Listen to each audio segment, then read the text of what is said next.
આ કાર્બોહાઈડ્રેટ ખાઈએ, પછી આપણે ચરબીવાળું ખાઈએ, આ 3 પ્રકારનું જે બધું ખાઈએ ને એ શરીર એના ઉપરથી શરીર બંધાતું જાય ને.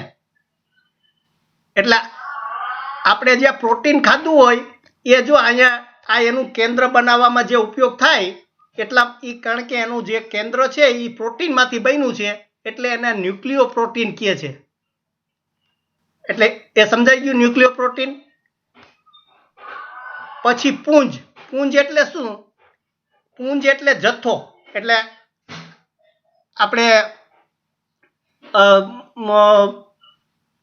એમ ધારો કે આપણે ઘાસનો પુંજ કહે. પુંજ એટલે ગંજી કહે ને ઘાસની. તો એમાં શું હોય? છૂટા છૂટા તાંતણા હોય, તાંતણાનો ઢગલો હોય. આપણે એમ માનો ને શેની આપણે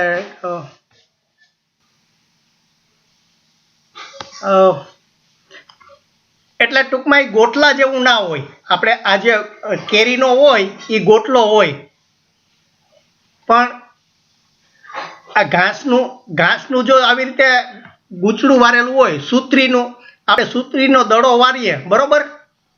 આપણે સૂત્રીનો દડો કરીએ એમાં ને ખાલી આ રબરનો બોલ હોય એમાં શું તફાવત? આમાં નાના નાના તાંતણા હોય, આમાં એક જ સરખો આખો બોલ હોય. એટલે આ જે આદિકોષ છે ને એનું આવું તાંતણા જેવું છૂટું છૂટું પુંજ છે. કેવું છે? પુંજ. એટલે એક નકોર વસ્તુ નથી. આ પુંજ એટલે નકોર વસ્તુ નથી. એટલે ટૂંકમાં આનું જે કેન્દ્ર છે એનું કેન્દ્ર એને ન્યુક્લિયો પ્રોટીન પુંજ કીધું છે. એટલે હવે સમજાઈ ગયું?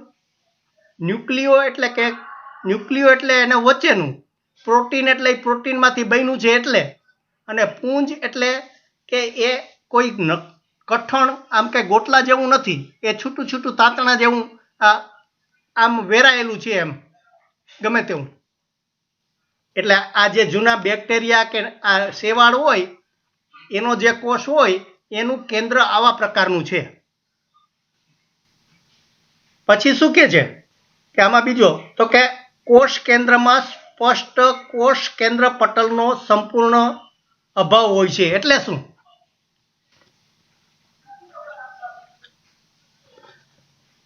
જો આપણે કોષ કેન્દ્ર પટલ એટલે શું?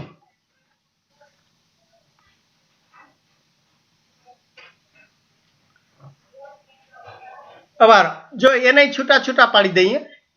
આ કોષ કેન્દ્ર પટલ. હવે કોષ એટલે આ જે આખું જે વસ્તુ હોય એને કોષ કહેવાય, બરોબર?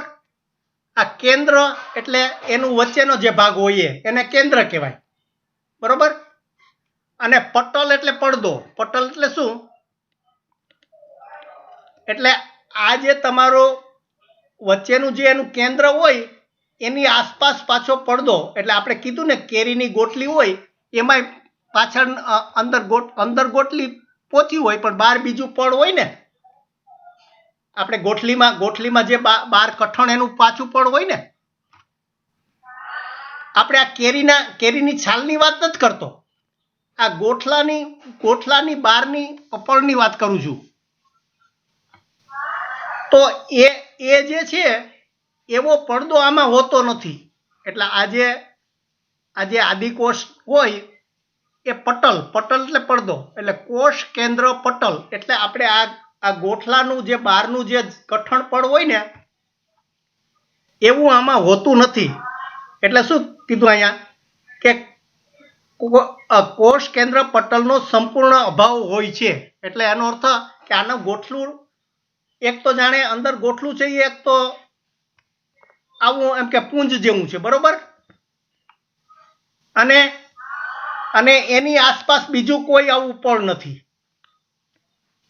એટલે આ બે વસ્તુ કહીએ ને કે એનું કેન્દ્રની બે વાત કરી કે કેન્દ્ર એક તો કઠણ નિશ્ચિત નથી અને એની આસપાસ આવું બીજું આ પટલ નથી, કોષ કેન્દ્ર પટલ નથી, એટલે કોઈ પડદો નથી. એટલે આવો એનો આકાર છે, આવો નિશ્ચિત નથી. આપણે આવું નિશ્ચિત હોય છે. આપણા શરીરનો જે કોષ હોય ને એમાં બહારની છાલ હોય, અંદરનો આ જે ગોટલું હોય એને પાછું પડ હોય, એને તળ હોય. તો આને આ જે આદિકોષ કેન્દ્ર હોય કે બેક્ટેરિયા કે હોય, બેક્ટેરિયાને જો બેક્ટેરિયાનો તમે કોષ જુઓ તો એક તો એવું આવું આમ તાતણા જેવું હોય, કોઈ ના હોય નીચે, અને એની આજુબાજુ કોઈ બીજો પડદો ના હોય, આ પડદો ના હોય. તો એ શું કે છે? એનો અભાવ છે. આવા કોષ કેન્દ્ર વિસ્તારને ન્યુક્લોઇડ કહે છે. જો આ ન્યુક્લોઇડ પાછો નવો અંગ્રેજી શબ્દ આવ્યો. હવે ન્યુક્લોઇડ એટલે શું? કે એનું જો કેન્દ્ર નિશ્ચિત હોય તો એનું નામ ન્યુક્લિયસ છે. ન્યુક્લિયસ છે. એટલે જો આના જેવું હોય તો, આવું હોય તો આને શું કહેવાય? ન્યુક્લિયસ. અને જો આવું હોય કે જેનો કોઈ સ્થિર આકાર ના હોય તો એને ન્યુક્લિયોઇડ.